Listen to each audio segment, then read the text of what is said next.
my name is Conrad Buffard. I'm originally from here. I went to Newman Smith High School in Carrollton. I was raised when I was younger in Farmers Branch, and my family, although they're from Central Texas, my dad came up here to go to school at SMU.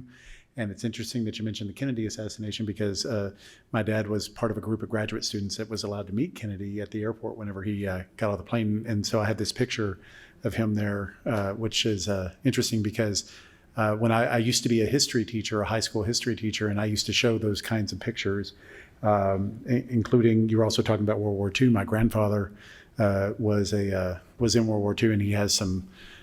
He was in Patton's Army and has some amazing photos that you won't find in history books. And so anyway, I want to thank the Allen Public Library for having me here.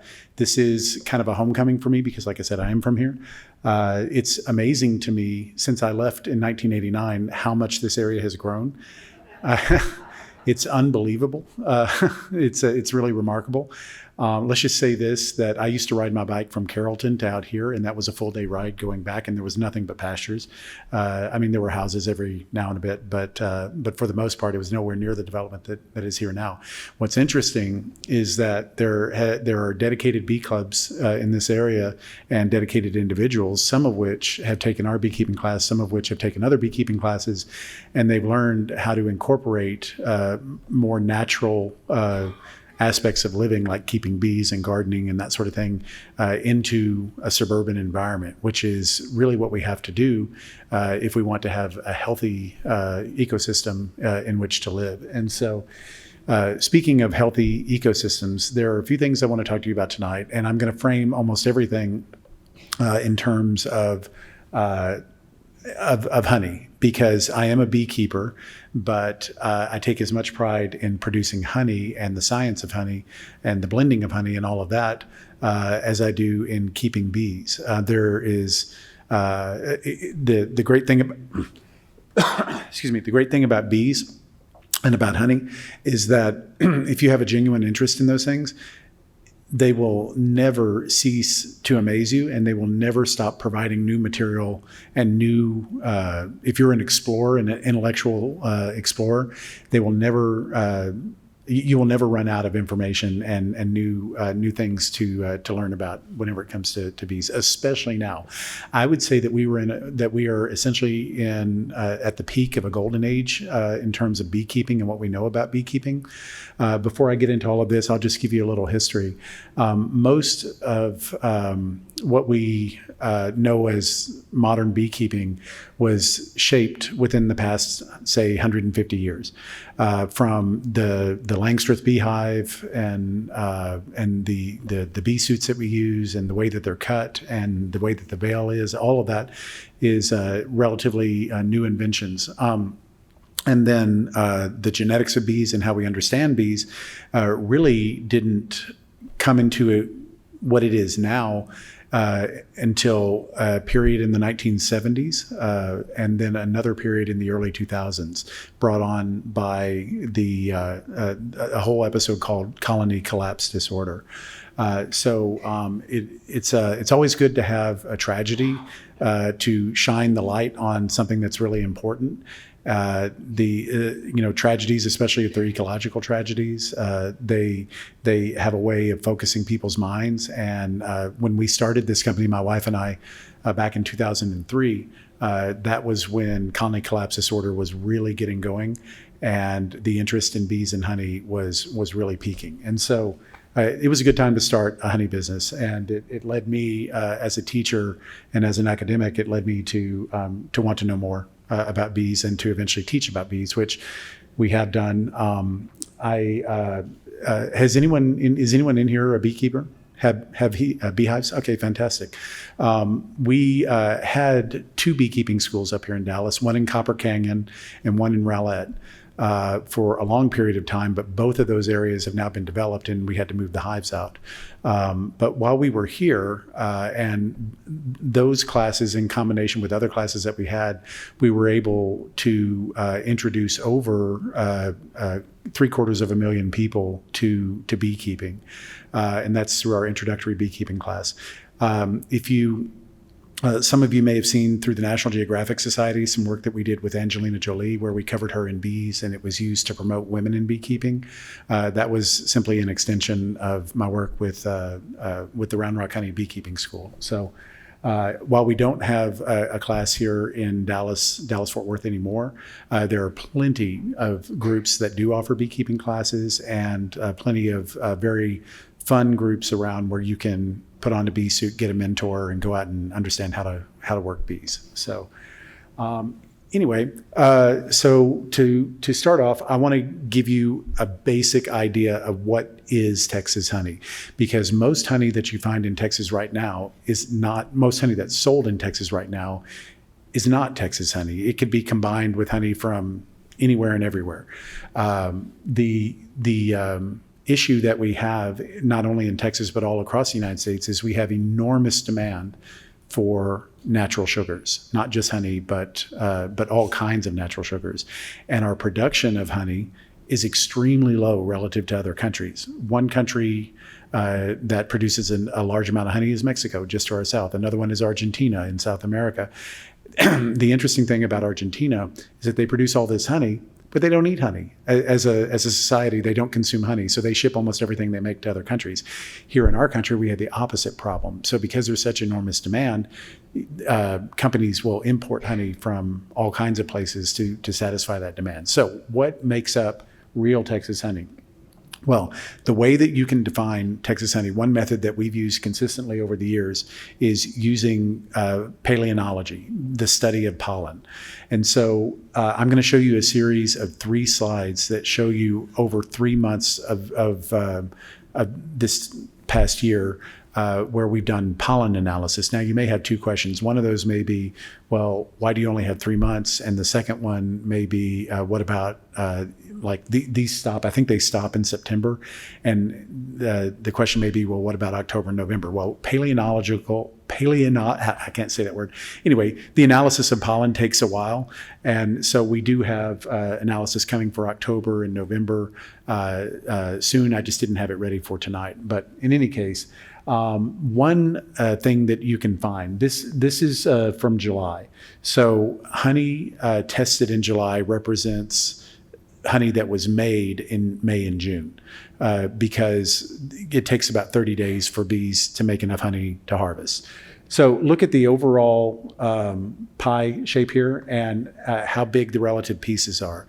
If you have a backyard garden, you're probably in Texas, you're probably going to get a pie that looks something like this. That there's going to be maybe 3 large slices and a bunch of little slices. Some times of year, especially if we've had an extremely wet summer, you could get upwards of 25 to 30 small slices. But even in that case, you're going to have a few that are more dominant than others. So the way that we basically present this to people is that in Texas, the trends are that you get, generally speaking, about 3 majors and the rest are all minors.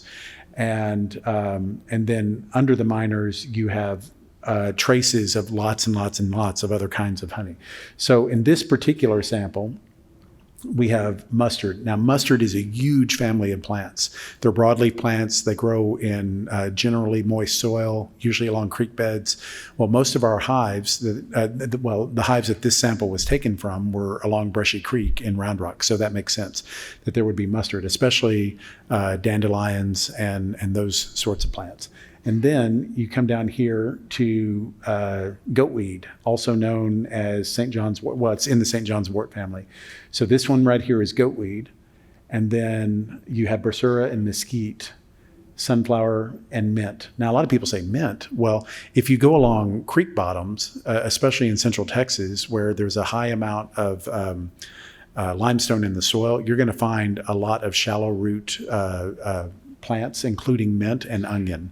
Those are going to be present in there. And then other, the big category is other, and that includes the minor pollen types that are over here. And pay attention to salix there, which is willow, because that's going to become dominant. Now, another thing that I want to point out to you is that most of these right here are all kind of ground cover plants, with the exception of mesquite. Okay, now watch what happens as we move forward another month. All right. So this is August. Now keep in mind, this doesn't represent honey produced in August. It represents honey produced in June and July that was harvested in August. So, but we are starting to see, well, we're seeing the same thing here with legume and the mint and all of that, and rose. And so rose is a relatively new one. That's prairie rose. It's not like the kind of roses you grow in your front garden. It's the kind that grow in just a wild field. But here's willow. It's gone from being a minor pollen to being a major pollen, 10%. You're also seeing more bushes like persimmon and oak.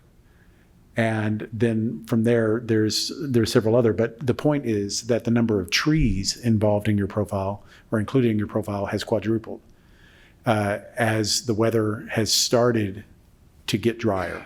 Okay, so the reason for that is that trees have deep roots and they can withstand increasingly hotter, drier conditions. So the bees react to that by foraging off of plants that have deeper roots and more sap in them, more reliable food sources. So this is the beginning of my point as to what defines Texas honey. Most of what defines Texas honey across the majority of the year, with the exception of the late spring, is trees. We're the only the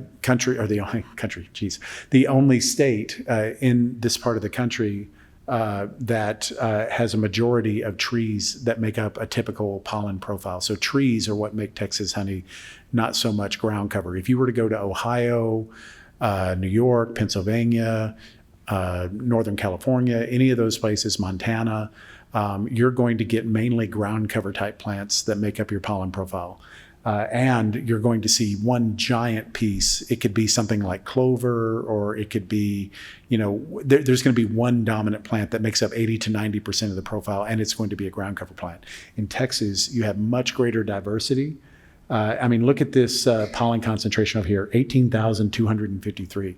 To give you an idea as to how that compares to, say, mass-produced honey or honeys in the United States that are available, like that you can buy them here and you can buy them in Florida and you can buy them in Washington, D.C., and it's all the same honey from everywhere. Those typically have they've gone through a lot of filtering, and they have a pollen count over there somewhere between, say, 100 and maybe 300 or 400 at most. This one has 18,253 pollen grains per gram of honey.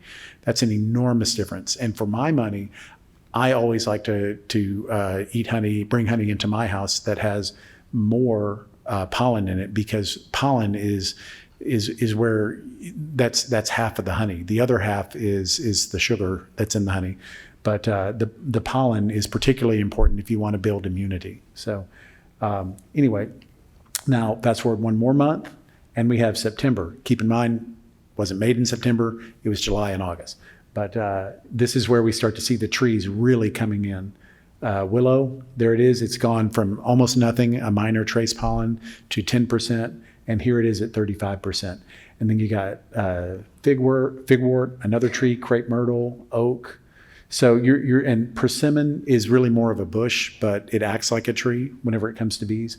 So and then hackberry is up there. So this is now majority tree honey, and this is how the pollen profile will stay until the spring.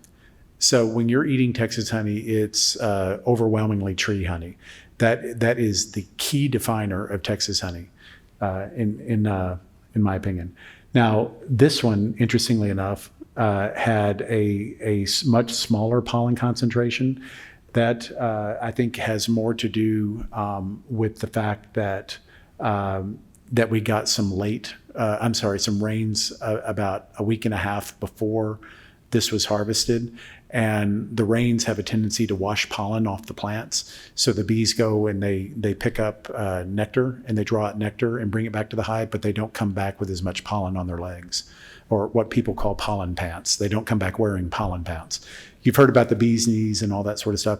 Well, that if you're standing in front of a beehive and you see bees flying back with what look like big chunks of yellow and bright orange and red pollen sacs on their legs, those are pollen pants, and they wear them with style. So there we go.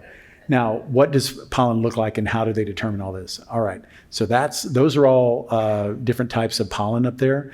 And every pollen has a different shape. And if you analyze pollen under a microscope, what you do is you take the honey, you dissolve it in, I think it's like an acid bath, or I'm not a scientist, but I'm not a chemist rather, but you basically dissolve it to where you can separate out the pollen grains, and they're initially all in a big plane, and then you basically just go through and count them. You literally go through and count 1, 2, 3, 4, 5, 6, 7, 8, and you have to be really good at counting counting things, because they're kind of scattered everywhere, and it helps to have a really strong visual memory as well. But anyway, you can see how if you start to see these shapes long enough and these designs long enough, then you can identify them easily just by sight, and you can say, oh yeah, that one is definitely whatever, brassicacia, or this one is willow, this one over here is willow. And so you can go through and say, okay, I know what these are based on just their design and their shape.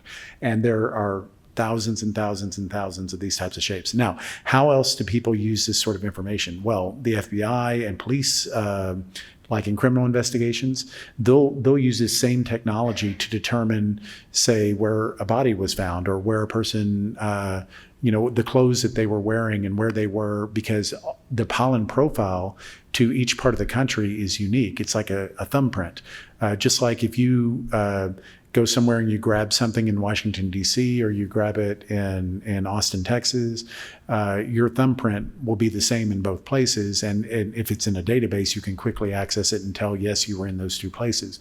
It's the same thing with pollen, but it's the relationship of the pollen and the ratios of pollen.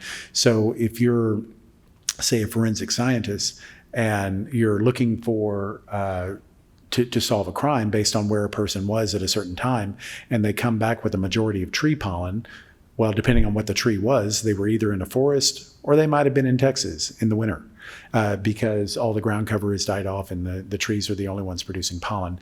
Also in Texas, as you know, this time of year, we have these cold fronts that come in, and they bring in a lot of Rocky Mountain cedar, and they bring in all kinds of other things too. But the one thing that they don't bring in is very much pollen from ground cover plants. Now, having lived in Indiana and in New York and other places like that, whenever you get lake effect snow, and whenever there's pollen that comes in across there, or identifying pollen that comes in there, I can tell you, I don't know what it is, but I can tell you it's not tree pollen. It's like grasses and things like that. So anyway, that I'm going to take it back to these pollen profiles real quick and just run through them one more time so you can see the progression. So there we go. All right. Now, another question that I get asked a lot is, in terms of honey, why is the pollen, other than just knowing where it's from and knowing what you're eating and all of that, what are some basic tests that people can do to determine if honey is a high quality honey? Well, one of the best tests I've ever seen was out of the United Arab Emirates, where they have a handful of sand, and they pour honey over the top.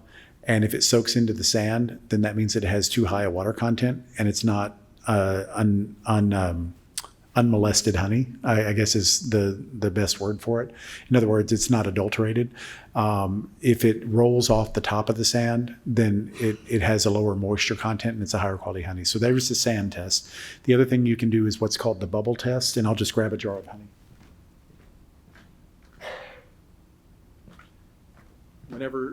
Whenever you take a jar of honey, there's this bubble that will form.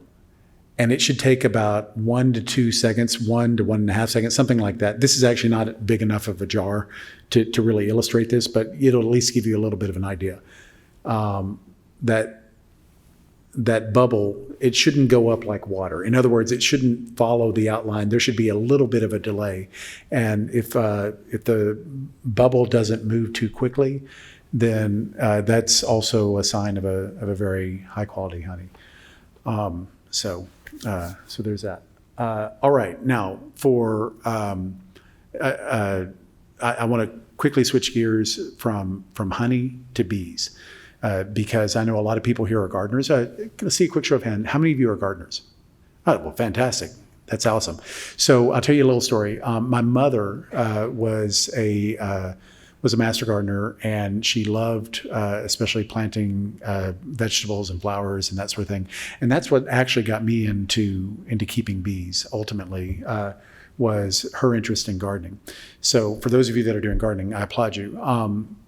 The interesting thing about bees, one phenomenon that I've seen among people that don't really know much about bees or beekeeping, especially honeybees, and keep in mind, there's honeybees, and then there's all kinds of other bees, over 300 different kinds, and that could, I don't know if those are all in this area, but generally speaking, there's about 300 kinds of bees in Texas, a little more than 300. But the number of those that actually produce honey is very small. It's nowhere near 300. But there's a Mexican honey wasp, which produces a honey-like substance, and then there's honeybees. But in any case, a few things about honey. About bees.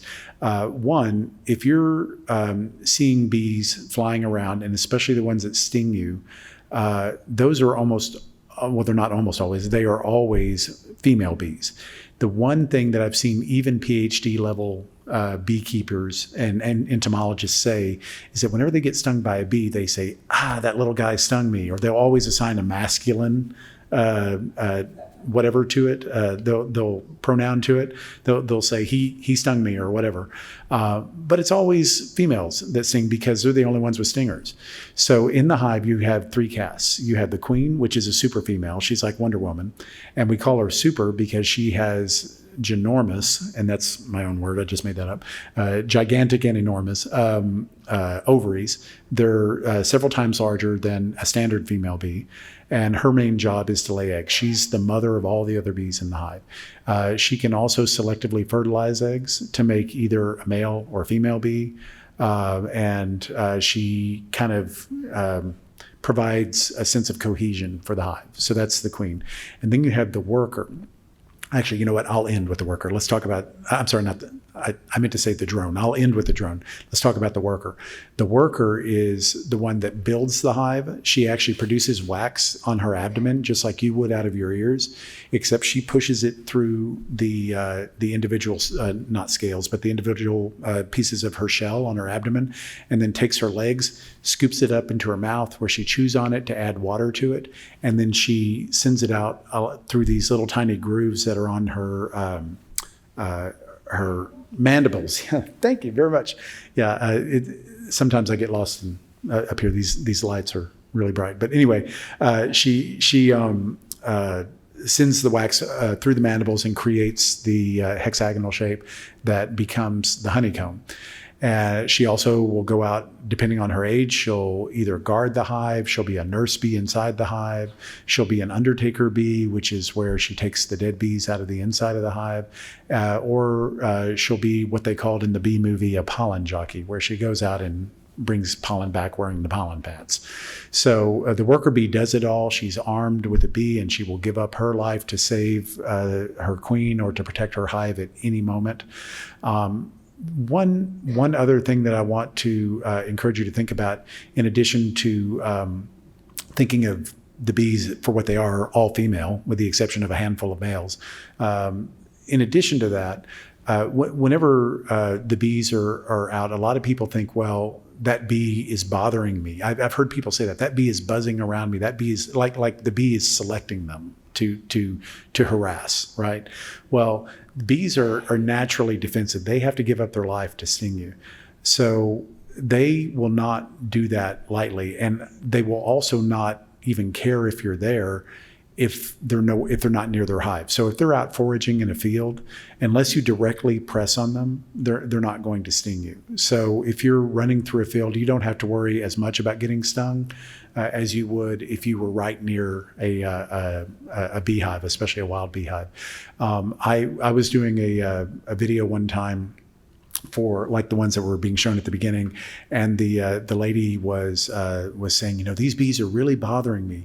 And then we looked up in the tree, and we hadn't seen it earlier, but there was a natural hive in the tree. They were in a knothole in the tree, and so she was actually bothering the bees. So if you're going to become a better gardener and be more sensitive of the bees, which that is pretty much a requirement if you're going to be a gardener, because they are the number one pollinator of plants in terms of efficiency. So if you're going to be a better gardener, you have to understand bees, and you have to know that if you are getting stung, it's because you did something wrong, not because they did something wrong. You violated their space, not the other way around. And so there's that. The third thing that I want to challenge you with tonight is, in addition to those two perceptions, is that we talk a lot, especially since 2003, and I opened this talk with talking about the phenomenon known as colony collapse disorder. So CCD was here. This is my opinion about the current state of bees, because a lot of the dialogue over the past 20 years about bees has been crisis dialogue. I want to hit you with a notion here, and that notion is that bees are not endangered.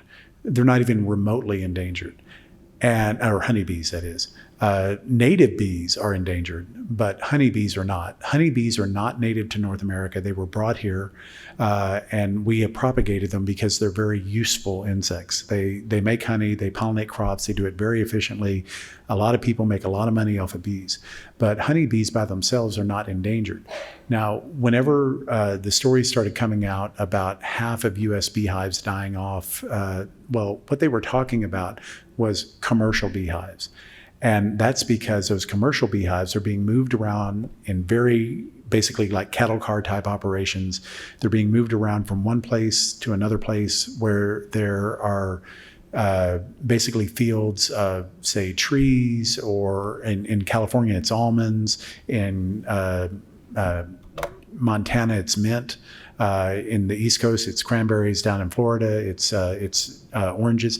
Imagine if you and, say, 5,000 or 5 million rather of your closest friends were shoved in a truck and moved from one place or for another, where for 3 months each time you had only one food to eat.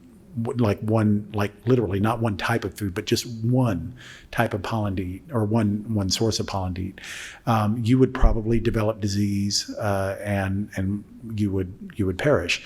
Well, if you do that long enough and you don't learn from that, from the frailty of that system, then you eventually build up to a situation where you have a collapse, because it's an imperfect system, and it lends itself to collapse. So honeybees are not, in my opinion, they are not endangered. There's plenty of honeybees around. They're not native. If we were not here, they probably would survive for a while, but they don't. Honeybees, generally speaking, don't have the same adaptations that native bees have, so they probably wouldn't survive beyond, say, a few hundred or a few thousand years, which sounds like a lot to us, but in the grand scheme of things, that's actually a really short period of time.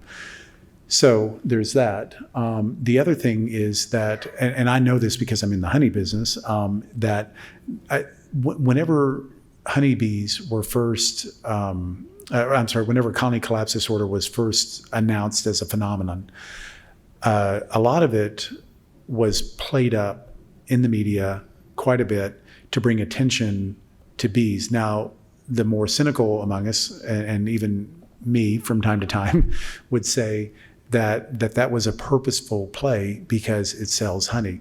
I can tell you that when I started my company, I was selling maybe 10 to 15 jars a week. When colony collapse disorder hit, I had people coming to my door, because I was selling out of my house at that time, and I was a high school teacher. I had people coming to my door sometimes 6 o'clock at night, right in the middle of dinner. Sometimes at, say, 6 in the morning on a Saturday morning or a Sunday morning, saying, "I need some honey," like I was a drug dealer or something like that. And so this kind of hysteria was developed around the acquisition of honey, and it drove prices up. And so, and it drove the prices of pretty much everything related to honey up, which I can't complain too much about because it led to the creation of this company, and I'm not teaching school anymore, and I've been doing this for 20 years. So that's great. But you just have to know the backstory, because sometimes there are causes that are presented to us where if you don't know the backstory, once you learn the backstory, you end up feeling like you've been duped.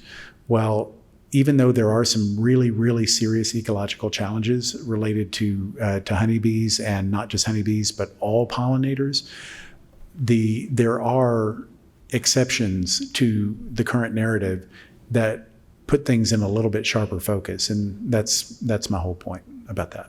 So I always like to respond to questions and give people time to ask questions, and I believe in having more time for us talking between each other and back and forth to each other, as opposed to me just talking. So I'm going to stop this part of the lecture now and open it up to questions, because I have a strong feeling that you guys have a lot of great questions, and I want to hear what they are, because I learn as much from your questions as I do. Questions, comments, protests. I'll bring you the microphone so that everybody can hear your questions. Okay, I like to see a show of hands. Where in the world does a bee find pollen or nectar on an oak tree in the summer? So it doesn't necessarily have to be pollen all the time. It could be a combination of pollen and nectar, but there are traces of pollen that can be found pretty much all over the tree. Bees also will side feed on plants to pick up the nectar. So there can be traces of nectar in both the pollen and the nectar.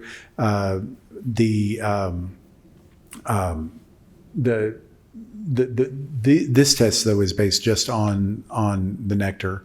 I'm sorry, on the pollen and the. Go ahead. I'm sorry. Did you have another question? Oh, okay. So just because we don't see it doesn't mean that it's not there. And bees also are really, really good about landing on a plant and just getting completely covered in pollen. I'll talk about that here in just a second, but I want to take some more questions first. Questions, comments? Okay.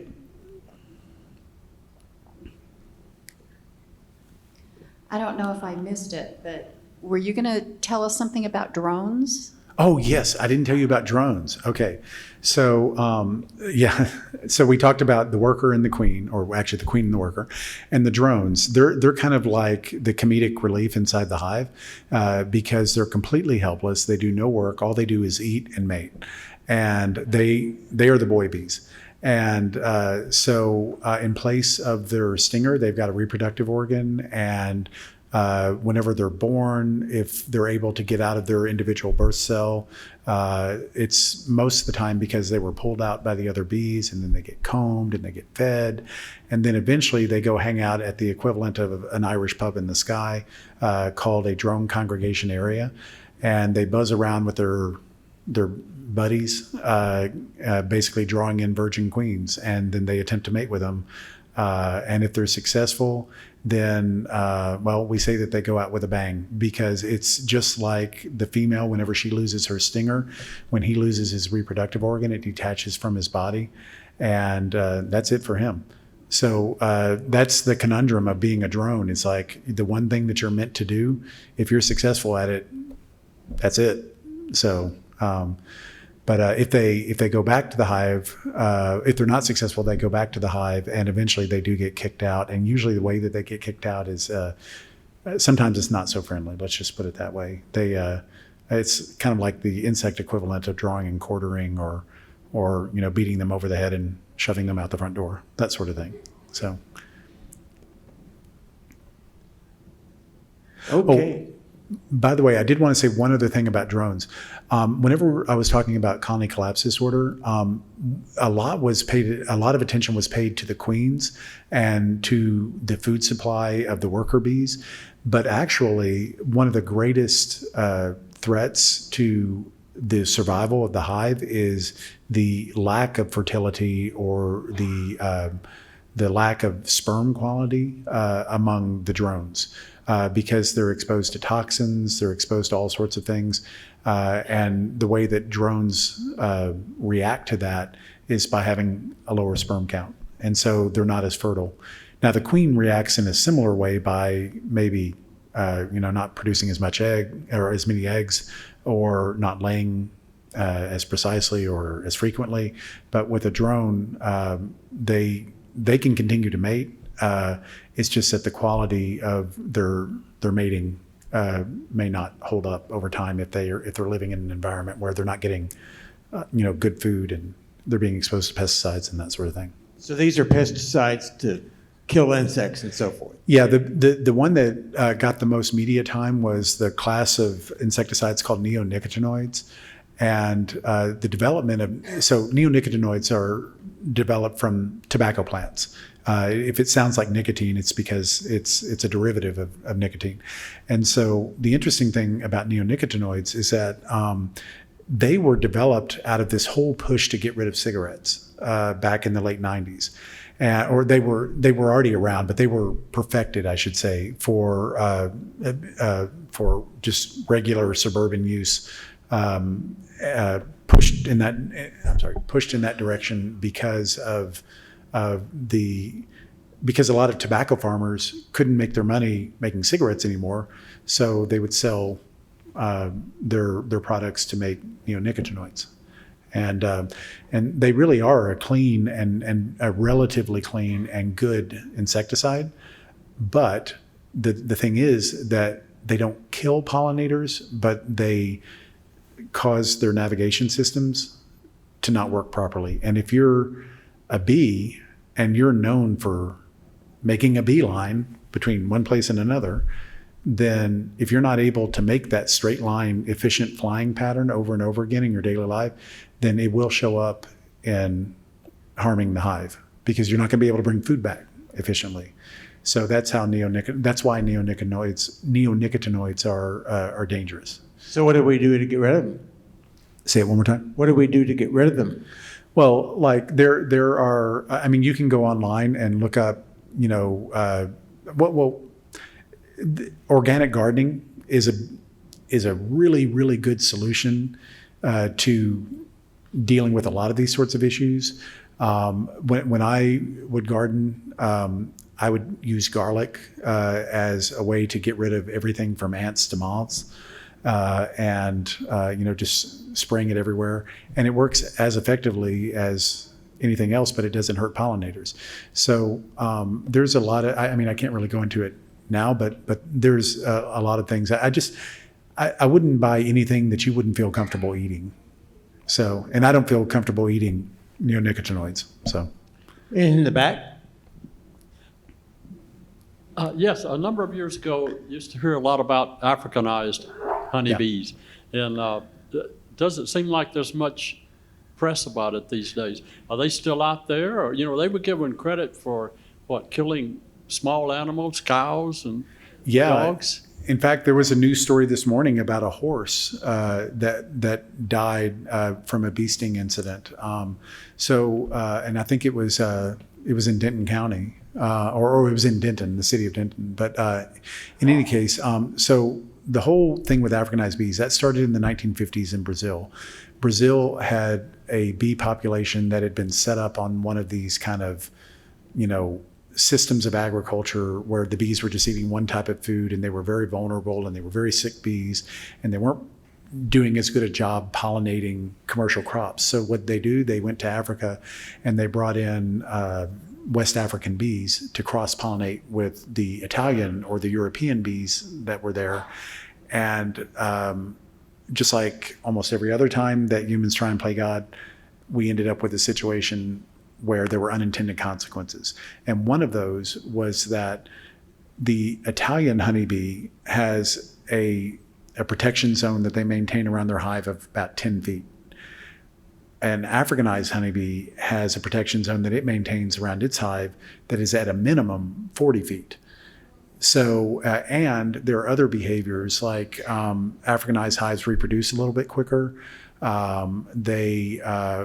The entire hive will come to you and attack as opposed to just a few members of the hive in an Italian hive. So there were a number of reasons why they were much more dangerous. Well, because they produce very quickly, they got out of their hives in Brazil. they went up through Central America into Mexico, and eventually, whenever they got into South Texas, they met the mechanized food system of the United States, and they were distributed all over the southern United States. Now, the Africanized bee is generally speaking a tropical bee, whereas the Italian bee is a sort of tropical bee. And so, fortunately, the check on the spread of Africanized honeybees was the weather, because whenever it got cold, most of them did not do well. Not all. I mean, some did. Like there have been Africanized swarm reports or incidents of Africanized bees showing up in places like Wisconsin and Illinois, but that's a rare thing. They're mainly in areas like Texas. Now, 20 years ago, every year you get 3 or 4 reports of someone dying because they got stung to death by bees. 2 problems with that. One was that, and I know this from personal experience, most of the stories that you heard on the news where they said Africanized bees attacked this and killed this man, beekeepers were looking at that saying, those weren't Africanized bees. Those were just regular bees. I mean, how would you feel if someone ran over your home with a lawnmower? I mean, it was, so it may just be that someone used a loud rattling piece of equipment to go right over the brood nest of a hive, and that set off a standard beehive, an Italian beehive. So there was a problem with the way that the media presented it. But then the second issue was that over time, Africanized bees whereas they were as a genetic group, they were much, much stronger 20 years ago, 30 years ago, 40 years ago. And they continue in the areas where they're strong now, which is not very many. I can't even identify an area where they're strong now, but I can tell you in general, they're stronger in rural areas than they are in urban areas. And the reason why is because in urban areas and suburban areas, beekeepers go in and change out the queen. So if you're changing out the queen all the time, you're far less likely to lose control of your hives. And if you don't lose control of your hives, you're not going to have Africanized bees move in. So, or at most, you'll get a hive that is half Africanized because a queen mates with an Africanized drone, or a secondary queen or a tertiary queen mates with an Africanized drone. But overall, you're not going to get a situation where you have Africanized bees in an urban area as much as you used to. So. Well, you answered part of my question. The other question I had is, I've heard the story that if you have African bees, that the beekeepers would come get the queen out of the hive and use them in their own farm. Is that true? Well, Africanized bees, they can be very useful. I mean, like I knew a beekeeper in California, and he was in San Diego, and he's like, yeah, I love Africanized bees. And it was like, well, why do you like them? And he said, well, because they're really good at pest control or pest management. The cycle of, like, they reproduce themselves much faster, or not much faster, but they produce themselves faster. So there are reasons to like them. But you have to be in an area where it's hot most of the time, or at least it's, warmer weather most of the time. So yeah, there are people that are willing to work with bees, with Africanized bees, but I in the situations where I've had about 8 or 9 different situations where I've walked into a situation where there were Africanized bees. I had my bee suit on, and it's a very intense situation, and they go right for the face. I wouldn't want to work with them, but I have. I'm not going to bring them into my backyard or do something like that. So I was dove hunting with 4 Dallas policemen about 4 years ago at Throckmorton, Texas. Mm-hmm. And we got attacked by African bees, and I jumped in my car. My brother-in-law stupidly tried to outrun them, and they get those pheromones coming out of you off the first sting. He ended up with about 100 stings on him. Yeah. I ended up going to the hospital that night. It was pretty bad. But they they were gone the next year, and I guess it got cold. I remembered we had a really bad cold snap. Well, Africanized bees, they can spread quicker and they can be a lot meaner, but they're also more fragile in terms of the biodynamics of their hives. And so one cold snap and they can be gone. They also, like, they'll spread quicker, but they don't, as far as I know, and you know, there may be research out there about this, I don't know, but as far as I know, they don't really come back and revisit, you know, or their future generations don't come back to the hives that they've already established. A lot of bees will go, and then a future generation will come back, and they'll just kind of go in this loop over years and years and years. But Africanized bees don't do that. They just have this sense of just like, let's go, like expand out, and don't ever come back. So. Questions, comments, protests? Okay, the youngest lady here. Sometimes they come up with the best ones. What's St. John's words? Yeah, that's goatweed. So goatweed, if you look it up on Google, it's a common plant in Texas, and it has it's all over the place. There's a lot of plants. You know, a lot of people talk about, oh, I can't wait for the spring because we're going to get bluebonnet honey. Well, anyone that's ever had bluebonnet honey never wants to eat it again because it tastes awful. But the best honey comes from the worst plants, and like the plants that we think of as, like, we give them kind of weird names like goatweed. I mean, that's not, if you're a plant, that's not like a super sexy name, you know, it's just goatweed, right? Another one is poison oak, poison ivy, and poison sumac. And when you think about that, a lot of people shudder whenever I say the really fantastic honey comes from those three plants. But if you think about it, it makes sense. The reason why they're poisonous is it's a defense mechanism because their nectar is so sweet. And so if you eat poison oak, poison ivy, or poison sumac honey, which I try and do every spring, you will not, at least in my case, I haven't had a breakout of poison ivy in probably 25 years, except for the most mild reaction. And I used to have extreme reactions because I would go camping out at Lake Tyler, or Tyler, not Lake Tyler, but I would go camping in Tyler, and I would get into poison oak and poison ivy. And it was just by accident that one year I had a hive that had a whole bunch of poison oak and poison ivy honey, and I thought, wow, this is really incredible tasting honey. And I sent it off to Dr. Von Bryan at Texas A&M University. He came back and he said, you've got about 14% poison oak and poison ivy in this honey. And I said, oh, well, that's fantastic. This is really good stuff. And then I noticed 2 or 3 months later, I had been in poison ivy, but I had no reaction at all. And so, so just because a plant has like some awful mechanism, like cactus, they have the thorns. Well, some of the sweetest honey out there is cactus honey.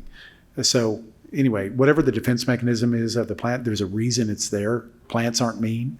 They don't want to hurt you, but they do want to defend what they have. So if they've got a strong defense system, that's because they've got something really good. And it's usually in the form of nectar. Well, I have the microphone right here. You know, you were talking about different plants give rise to a different flavor of honey. I had cranberry honey years ago, and it was just wonderful compared to the typical clover honey you get in the grocery store. What specifically is in it that gives it that? It didn't taste like cranberries, but it did have a very, very rich flavor. Yeah, so every honey is different. I don't know enough about cranberry honey to know, or even citrus honey or any of the other like typical kinds that you find in different regions around the country. I don't know specifically what it is that makes them taste the way that they taste, but I just know that that the nectar that comes out of the plant has a certain sugar profile that people like, and a certain mineral profile too that people like. And so some people, like especially if they're in the Midwest, they really like clover honey because that's what they've been raised on. And most of the big honey contests where you're tasting honey, the ones that win are the ones that taste the most like clover. But like me, I don't like clover honey. I mean, to me, it tastes like paste, you know? And so I like to eat the cactus honey, the poison oak, poison ivy honey. I like to eat the stuff that is like, you know, the dangerous honey because it tastes the best. So. Bees don't make honey for humans' pleasure.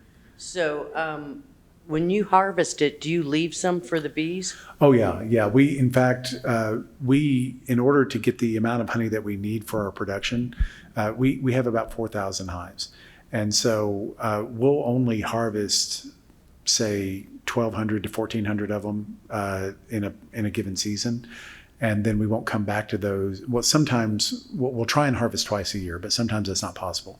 So it may only be once a year.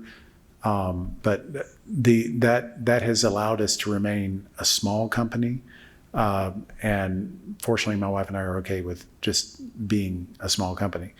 A lot of people say, "Well, we see round rock honey everywhere. You guys must be enormous." And it's like, and then they come down to our factory and they're like, "Is everything produced just right here?" And it's like, "Yeah, pretty much." And so the reason why people think that we produce more honey than we actually do is because we're in a lot of farmers markets and we've won a lot of awards and stuff like that, and so that we get a lot of press for it. But that doesn't change how much we actually produce. Go ahead. I was going to follow up on the St. John's wort. There are those who claim medicinal purposes. It's more than just honey. Yeah, so most of the plants, we have a lot of people that are like natural. Very interested in natural medicine, meaning like plant medicine, and so we have one woman that washes her hair and takes care of like psoriasis and that sort of stuff by applying it to her body, and it does a great job. We have other people like with MS and other kind of nervous or central nervous system type conditions that will use bee venom. We had one guy named Dr. John Marshall, who owned a company called Premier Research Labs down in Austin, and he had a carcinoma on his forehead. And so he came to me and he asked for a mayonnaise jar full of bees. And I didn't know what he was going to do with it, but he comes back to me about 3 days later and his whole face is swollen up like a pumpkin. And I said, "What did you do?" And he said, "Oh, I stung the carcinoma." And I thought to myself, "Oh my gosh, this is not good." And I thought he's not going to die of cancer. He's going to die of bee stings. But actually what happened is the carcinoma shrunk to a point where it could be surgically removed, and he didn't have the carcinoma anymore. So, and he lived for about another 8-9 years after that. Anyway, I'm not a doctor. I'm not saying that it can do that. But We're not recommending that, but there are those who believe. Yeah, absolutely. So. Questions, comments, protested. Howdy. Hello. Yeah, we're in Texas, so we say howdy. There you go. My brain just blanked. Oh, how many hives did you have before you started actually producing honey, like properly? So when I was teaching high school full time, I also my wife was working full time, and we had a newborn. And so the whole, and then shortly after that, 2 years after that, we had newborn twins. My twins are now seniors in high school, and my daughter is a sophomore at Southwestern University in Georgetown, which is a sister school of SMU up here. But anyway, at the time, I was thinking to myself, I got to get diaper money. I got to get, formula money. So I thought, okay, I'll put 4, 5, 6 hives out in my garden because I had a 30-foot by 30-foot garden, and I'll sell the honey. And what I didn't go into it thinking about selling honey. I went into it about selling vegetables, and I didn't. People don't like naturally produced vegetables. They're not very attractive. They taste great and they're good for you, but they don't look like the stuff you get in the grocery store as much. They're ugly fruit, I guess. And so I wasn't very successful at selling my vegetables even at the farmer's market. But I brought some honey because that was a very wet year, and I had produced about 840 pounds of honey just from 4 hives, which, well, actually, I take that back. It was 8 hives, not 4 hives. Because I had 4 and then I split them, and so I had 8. So I had about 100 pounds per hive, and I went down and I sold it, and a few people that were really into honey said, this honey is fantastic. And I said, oh, great. Well, what is it that you like about it? And they kept coming back and coming back and coming back until I kept selling the honey in smaller and smaller jars, like all the way down to a 4-ounce jar, so I could get 4 times as much money for the honey that I had. And they kept buying it, and it didn't matter what I charged. Well, it mattered, but within reason. I mean, they gave me a lot of leeway, and I started seeing this common theme develop, and it's not what you do to the honey, it's what you don't do to the honey. Because the thinking at that time was you had to manipulate honey some kind of way. You had to heat it, you had to strain it, you had to, whatever it was, you had to do something to it, because it was the logic of the beekeepers at that time, that were especially the ones at the farmers market, was that they didn't say this out loud, but based on their actions, the assumption was that they considered honey an imperfect food. And I started with the assumption that honey, just by definition, is a perfect food. It has all the carbohydrates, it has all the protein you need. It never spoils. It's a sacred food. So it's I started with that. And because it's already perfect, I didn't do anything to it.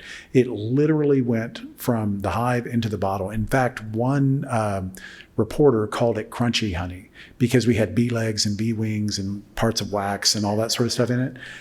And one guy came up. He was the founder of one of and I don't have his permission to use his name, so I'm not going to, but I will tell you that he was the founder of one of the largest organic grocery stores in the world. And he came up and he said, this is the best honey I've ever had.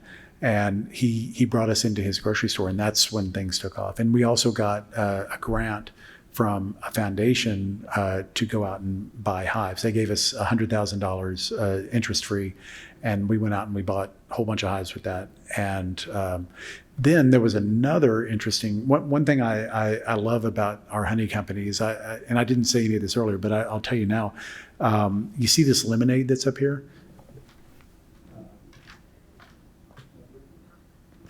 So that lemonade, the CEO of the company that runs that lemonade was a former student of mine when she was 4.5 years old.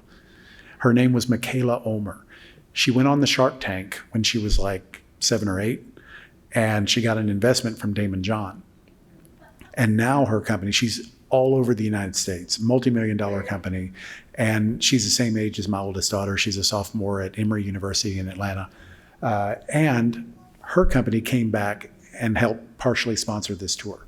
So that was one really cool story. And then the other part of it was that HEB, whenever I first started distributing our honey, I would go and 12 bottles at this store, 12 bottles at this store. There would be people waiting there when I got there. So I never had shelf space. And so that got back to Mr. Butt. The HEB, the B stands for Butt. That's the Butt family. And Mr. Butt heard about it, and he had apparently asked some people within the organization, what is this Round Rock honey? And someone vouched for us, someone I don't know who, but they said, this is a mom and pop. It's literally a mom and pop. They're a new mom and a new pop. And they have a little baby, and he's a teacher. She works at at this office, and they're bootstrapping it. And he really liked that. The buyer did not want to let us into HEB, and I don't understand why he didn't.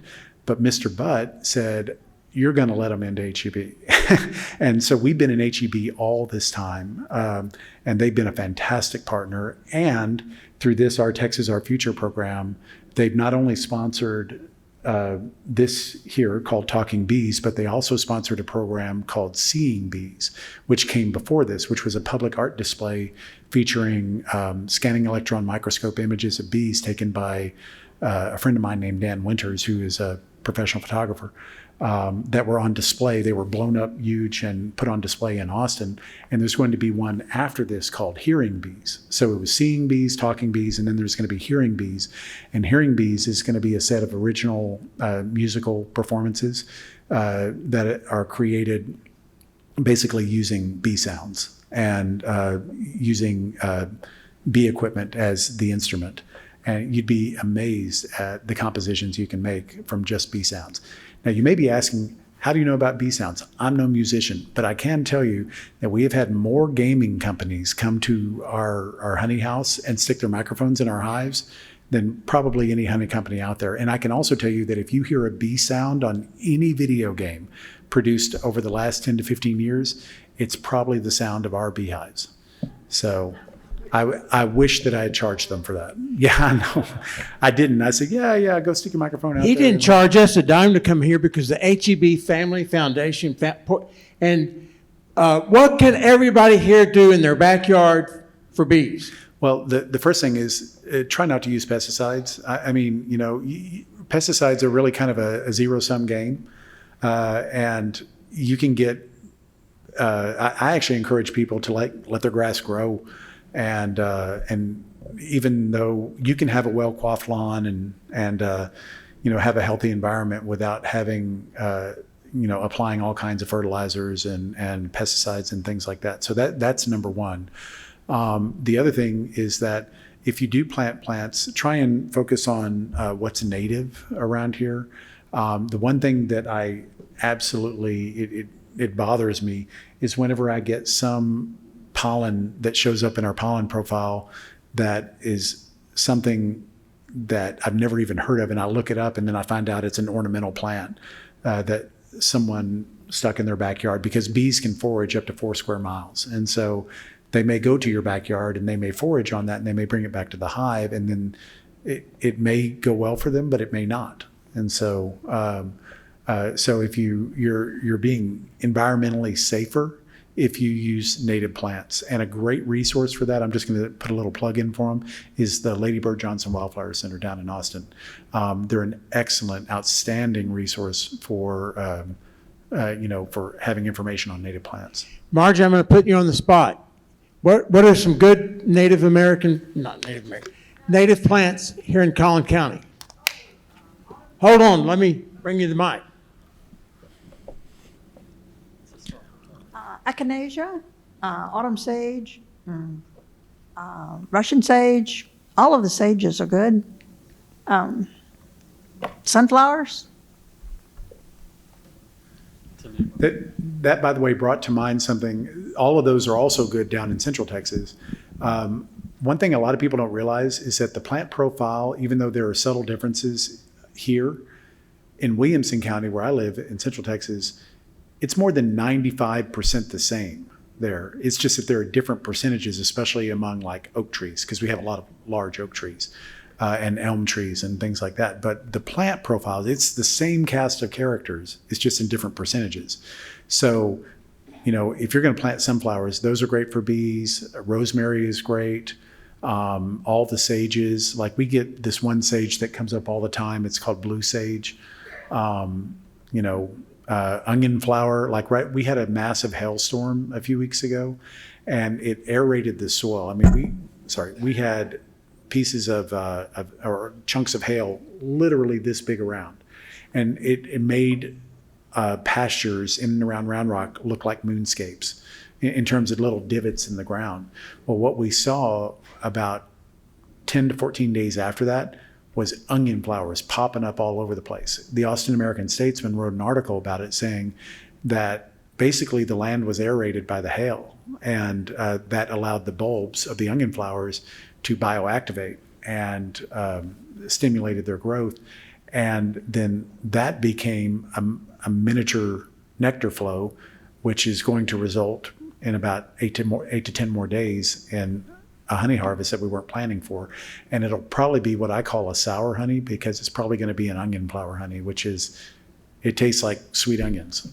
So, but we will take that and we'll mix it into our general blend. So onion flower, some people say, oh, I don't like onions, I don't like garlic, but it's actually really good for you, and it tastes good too, and it's fantastic to cook with. But anyway.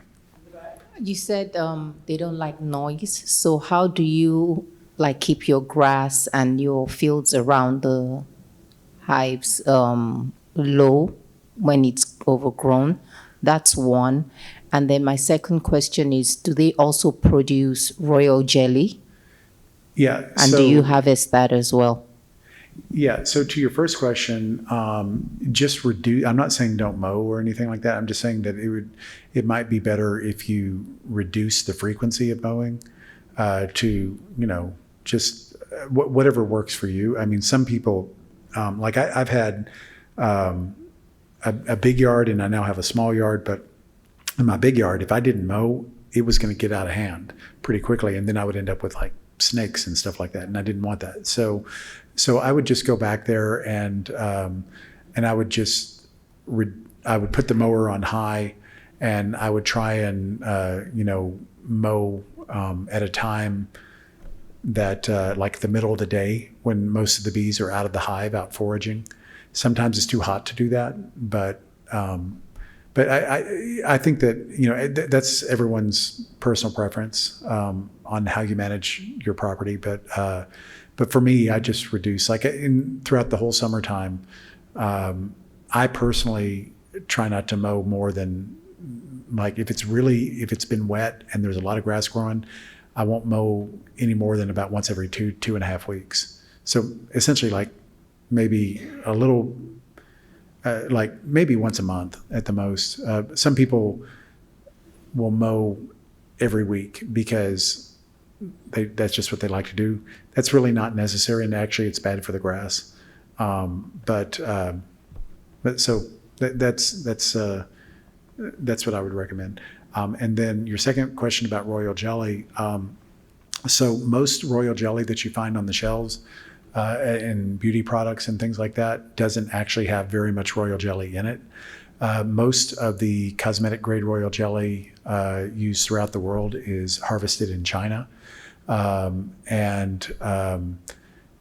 It's royal jelly, if it's pure royal jelly straight out of a queen cell, it can be extremely effective. It can, it's very good for beauty purposes and smoothing the skin and tightening the skin and doing all that sort of stuff. But as far as using it, you have to be very, very careful with it, because in order to make royal jelly, you essentially have to kill a queen.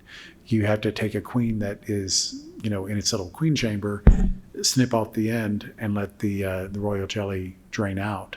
And the way that some people justify that is that they'll have queen chambers where they produce nothing but queens, or they try and produce or emphasize queens, and then they'll have the one that emerges first, and then they'll quickly go in and take out all the other queens before that one that emerges first goes around and kills the other queens, because that is what she'll naturally do to maintain her dominance. So if you take away all those other queens, then what are you going to do with them? After you take them out of the hive, they can't survive. So you just snip them off and drain all the liquid out, and you end up with a little vial about that big. But a little vial that big can go for $300-400. So sounds kind of nutsy, but anyway, when you're in a restaurant and you order pancakes or waffles and you ask for honey, yeah. and they bring it out and it's not thick and it's more like almost like water. Yeah. Is that a certain kind of honey? Well, like if I were to take this honey here and I were to heat it up, it would pour, not like water, but it would pour like, say, a maple syrup or something like that. It would be it would pour freely. So I think maybe the heat has more to do with how it pours as opposed to what type of honey it is. But also, whenever you're in, like, say, if you go to the Waffle House or someplace like that, you had to really pay attention to the label, because on the label, it'll say honey, and then in little tiny words beneath honey, it'll say sauce. And so it's not actually honey, it's honey mixed with corn syrup or something like that. And that's what most of those kind of, like the little packets that you get at, I can't even think of a restaurant right now, but just say whatever restaurant, is a lot of times it's not actually honey, it's a honey sauce. Another thing I want to tell y'all is whenever, a little rule of thumb is whenever you, on the label right here, ours just says honey because that's what we're all about.